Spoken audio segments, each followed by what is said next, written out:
Isang batang babae naman ang namatay sa Ilocos Sur dahil sa sakit na meningococcemia.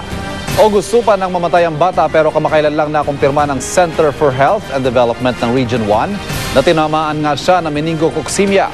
Nilagnat, sinipon, inubo at namantalang balat ng biktima bago namatay. Agad namang namigay ng gamot ang Municipal Health Office ng San Emilio, Ilocos Sur sa mga kasama sa bahay at iba pang posibleng nakasalamuhan ng bata para maiwasan ang pagkalat ng sakit. Sinalanta ng buhawi ang barangay Dalipe, Samlang, North Cotabato. 12 bahay ang nawasak. Bakas sa mga natuklap na bubong at nagkalat ng mga gamit ang lakas ng buhawi. Mabuti na lang at walang nasaktan sa insidente. Ayon sa ilang residente, nakarinig sila ng malakas sa hangin bago bumuhos ang malakas sa ulan kahapon. Pagtila nito'y namuo ang buhawi at nanalasa sa mga bahay. Pansamantalang nakasilo ngayon sa barangay hall ang ilang apektadong pamilya.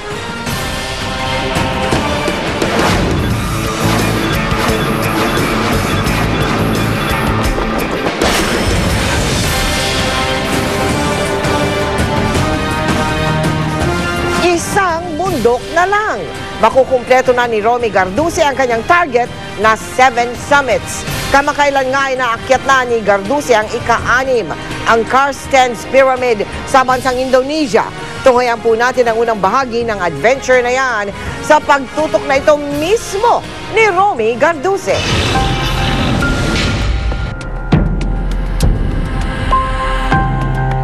Taong 2006, kasama ang GMA News at Public Affairs, inakyat ko ang pinakamataas na bundok sa buong mundo, ang Mount Everest.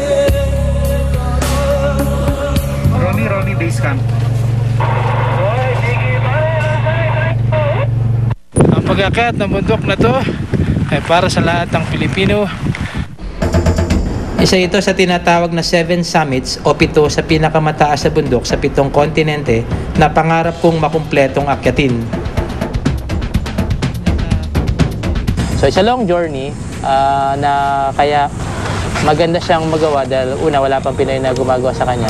I think in Southeast Asia, 2nd or 3rd pa lang yata tayo. May 2 pang natitira sa aking listahan, ang Carstens Pyramid ng Indonesia at Vincent's Massif ng Antarctica. Para sa aking ika-6 na summit, samahan ninyo akong maakyat ang tuktok ng Carstens Pyramid na nasa Papua, Indonesia. Part ng preparation natin, i-test yung mga gamit sa environment na medyo hawig kung saan tayo pupunta. And in this case, we decided to go to Wawa, Montalban. Sinasabing isa sa pinakamahirap at pinakamapanganib na akyatin ng Carstens Pyramid dahil technical climb itong tinatawag. Sa taas ng 16,000 feet, may mga parting kailangang may tali ang katawan para makatawid sa ibang parte ng bundok. Kasama rin sa challenge na kailangan harapin ang pabago-bagong panahon sa lugar. Pero siguradong magiging sulit ang pagod dahil makakapagtala na naman tayo ng record. May unang Pinoy na ang makakasamit sa Carstens Pyramid. Abangan sa mga susunod na araw ang pagkumpleto ko sa aking Carstens Expedition. Ako si Romy Garduce para sa 24 Oras. Gustong itaas ng Department of Finance ang babayarang service fee ng publiko sa mga ahensya ng gobyerno. Ito'y para raw tumaas din ang kalidad ng serbisyo sa publiko. Nakatutok si Pia Arcangel. Dito sa Pilipinas, sanay na ang mga tao sa mahabang pila at kadalasay mabagal na serbisyo sa tuwing makikipagtransaksyon sa ahensya ng gobyerno. Pero kung ang Department of Finance ang masusunod, pwede na raw itong magbago. Yun nga lang, may kaakibat ng dagdag singil. Matagal na kasing iminumungkahi ng Department of Finance na taasan na ng ilang ahensya ng gobyerno ang singil sa kani-kanilang serbisyo. Ang dagdag pondong malilikom rito, pwede raw gamitin para sa pagpapabilis at pagpapaganda ng serbisyo at pagtaas ng sahod ng government employees. Under the law, we are authorized to adjust fees and charges to the costs of the rendering those services. So we are just implementing what is in the law. Noong nakaraang taon, 58 billion pesos lang ang nakolekta sa government fees and services. Palugi pa raw ito dahil mas mababa pa ito sa halagang ginastos para sa pagbibigay ng serbisyo. Ang ilang ahensya, mahigit 10 taon nang di nagbabago ng service fees. Karamihan sa mga nagre-request ng dagdag singil, nasa 5 hanggang 20% ang tinatarget na pagtaas. Ilan sa mga ahensyang nakapag-request na magtaas ng singil sa serbisyo ay ang NBI, NSO, LTFRB, PRC o Professional Regulation Commission, Bureau of Immigration, Customs at SEC. Pero paglilinaw naman ng DOF, hindi nila tinataasan ng government fees para kumita. Sa ilalim kasi ng Administrative Code, ang government fees ay iba sa buwis. Ibig sabihin, dito pwedeng pagkakitaan. They should not worry because we are just trying to recover costs. And the costs are not that high because, as you know, salaries in government are lower than those in the private sector. Aminado ang DOF, mahaba ang proseso ng pag-apply para sa service fees increase. Pero ngayon pa lang, may ilang umaalma na. Pero meron din namang ayos lang dito. Wag na. Ito lang, nahihirapan na eh. Ang hirap ng buhay ngayon eh. Kailangan, kumari nga, babaan pa eh. Ayaw ng Diyos ng puro reklamo. Kung anong dat na natin, pasalamat tayo at magsikap tayo. PR Kanghel, nakatutok, 24 oras. Bida ang isang sundalo ng Philippine Army sa Kapalong, Davao del Norte.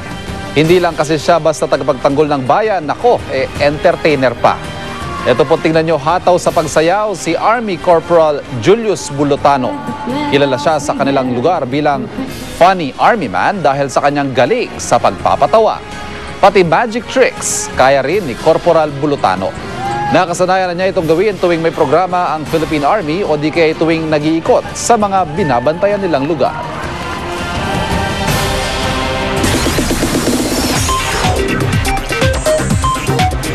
Chika Minute! Good evening mga kapuso. I'm sure excited na kayo para sa ating mainit na chikahan ngayong gabi. Simulan na natin. Si Aljur Abrenica sinagot na ang isyung sangkot umano siya sa isang rambulan sa sinihan. At Hollywood socialite Paris Hilton na nasa bansa ngayon, nawalan daw ng 2 mobile phone. Abangan niya at iba ko pang chika, maya-maya lang. Mel? Salamat, Pia. Ibinida sa isang Science Discovery Festival sa Los Baños sa Laguna ang iba't ibang nakakaaliw na makabagong imbensyon. Yan ang tinutukan ni Howie Severino. Kangkong ice cream, color-changing milk, at mga environment-friendly innovations, ilan lamang yan sa mga kamanghamanghang eksperimento at imbensyong tampok sa ginanap na science exhibit kamakailan sa Los Baños, Laguna. Mga estudyante mula elementary hanggang college, pati na rin mga guro ang nagpamalas ng kanilang nalalaman. Ang mga senior high school students na ito, kangkong ice cream ang produkto. Nilaga muna nila ang kangkong sa kapinino sa blender. Pagkatapos ay hinalo ang blended kangkong sa ice cream mixture na skimmed milk at itlog, saka inilagay sa freezer. Patok sa mga nakatikim. Yeah, parang hindi galing sa kangkong, no? Parang hindi siya galing sa kangkong. Masarap talaga. Ang chemistry instructor namang si Emmanuel Carolino, ipinakita ang conversion ng pinaghalo-halong liquids. After transferring sa second glass, magiging wine siya. Okay? So, na-convert siya sa wine.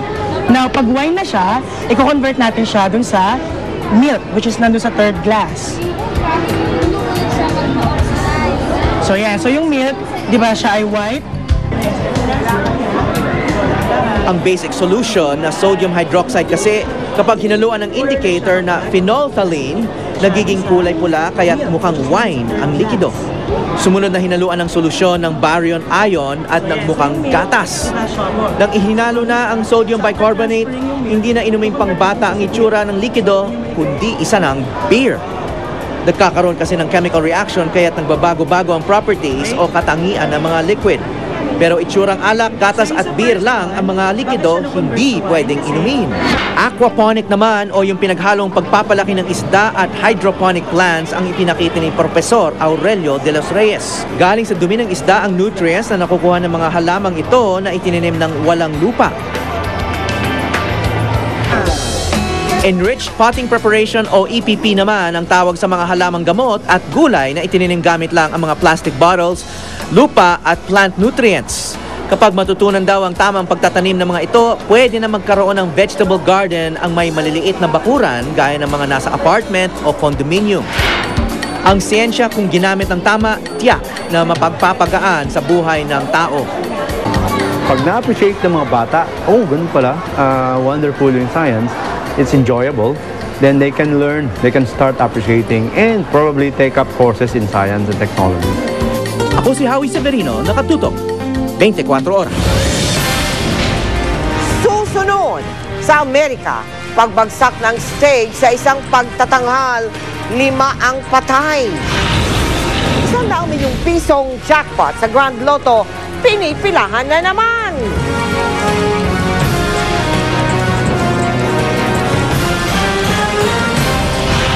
At ang Human Cross na binuo ng mga taga-UST noong Marso, pasok sa Guinness World Records.